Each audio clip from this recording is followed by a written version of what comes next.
Longtemps décriée,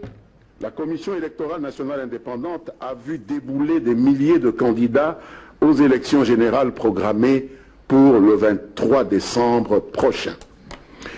Des élections auxquelles ces détracteurs n'ont jamais donné la moindre chance de se tenir, mettant systématiquement en cause la bonne foi du chef de l'État et du gouvernement dans leur volonté de la soutenir dans cet exercice démocratique qui est pourtant devenu bel et bien inéluctable. Apparemment, le vent a tourné puisque les sceptiques d'hier sont devenus des convertis zélés prêts à affronter les urnes. Tant mieux pour notre démocratie que d'aucuns continuent néanmoins à regarder avec une condescendance méprisante lorsqu'ils ne se lancent pas dans des tentatives désespérées d'en compromettre la bonne fin. C'est le cas de ce fameux compte Twitter créé délibérément pour faire circuler un faux posting du ministre des Finances pour faire croire que le Trésor congolais n'était pas en mesure de couvrir les charges de l'organisation des élections et qui a été sèchement démenti par le ministre Henri-Ave Moulang. Sur un autre registre, on a assisté au retour à Kinshasa dans le calme du sénateur Jean-Pierre Bemba, récemment acquitté par la Cour pénale internationale, où il était envoyé, faut-il le rappeler, suite à des plaintes de sujets non congolais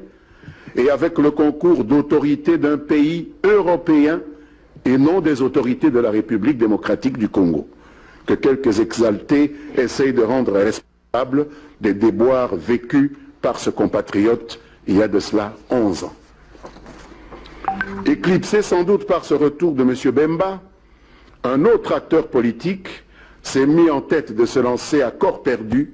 dans une fuite en avant pour transformer son engagement non tenu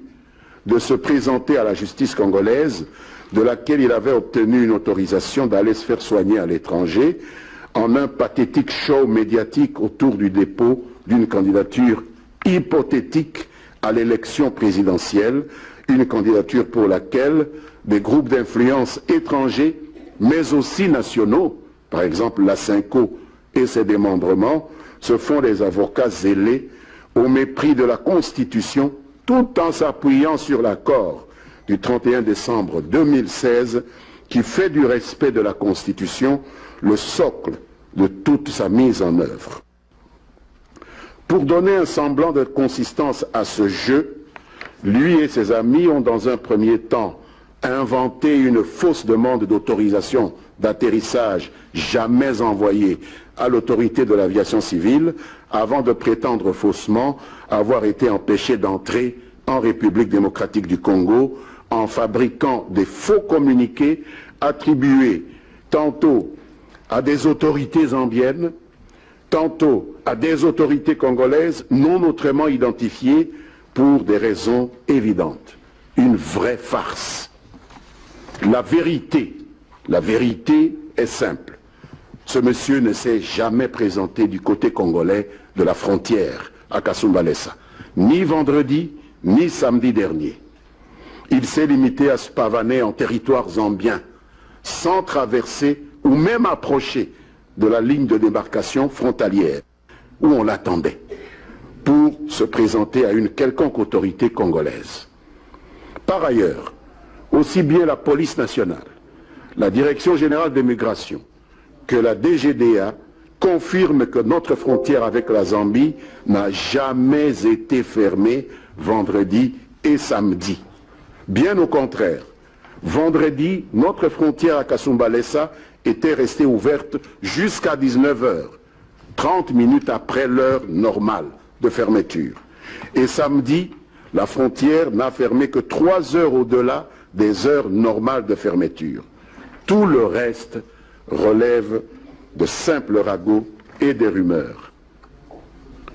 C'est dans cet imbroglio qu'un de vos collègues, sans doute abusé par ses contre-vérités et soucieux d'en avoir le cœur net, était allé à sa rencontre en Zambie, en compagnie de quelques autres compatriotes, sans s'être conformé au préalable à la législation sur l'entrée et le séjour des étrangers dans un autre pays. Naturellement, ils ont été interpellés par les autorités zambiennes, puis remis dans le cadre des relations de bon voisinage et de coopération aux autorités congolaises qui, estimant que l'incident était de peu de gravité, les ont relaxés après audition sur procès verbal à Lubumbashi. Curieusement, et je vais terminer par là, sur ce chapitre, leur interpellation en Zambie et leur identification par nos services de police, dont c'est un devoir élémentaire, à Lubumbashi, ont valu une volée de bois vert au gouvernement congolais par des activistes politiques qui se sont époumonés à mettre les conséquences de l'imprudence de ce groupe en Zambie sur le compte des services relevant du gouvernement congolais, accusés à tort de les avoir prétendument enlevés. Une attitude et des propos qui n'honorent et ne profitent ni à la consolidation de l'exercice de la démocratie, ni à la crédibilité des lanceurs d'alerte dont tout État de droit a un réel besoin. J'en viens maintenant à la conclusion des consultations que le président Joseph Kabila Kabange, autorité morale du Front commun pour le Congo, a menées pour dégager un nom de l'oiseau rare qui va représenter notre famille politique à l'élection présidentielle et derrière lequel nous allons tous nous aligner et que nous sommes en train de conduire maintenant même à la Commission électorale nationale indépendante. Il s'agit du camarade Emmanuel Ramazani Shadari, secrétaire permanent du PPRD, né en 1960 à Kabambare, dans la province du Maniema, marié et père de 8 enfants. Il est diplômé d'études spéciales en sciences politiques de l'université de Kinshasa. Il est licencié en sciences politiques et administratives de l'université de Lubumbashi. Il est député élu en 2006 et en 2011 de la circonscription de Kabambare. Il a été président du groupe parlementaire PPRD à l'Assemblée nationale, puis coordonnateur de la majorité présidentielle à l'Assemblée nationale. Ensuite, vice-premier ministre, ministre de l'Intérieur et de la Sécurité, secrétaire général adjoint, puis actuellement secrétaire permanent du PPRD.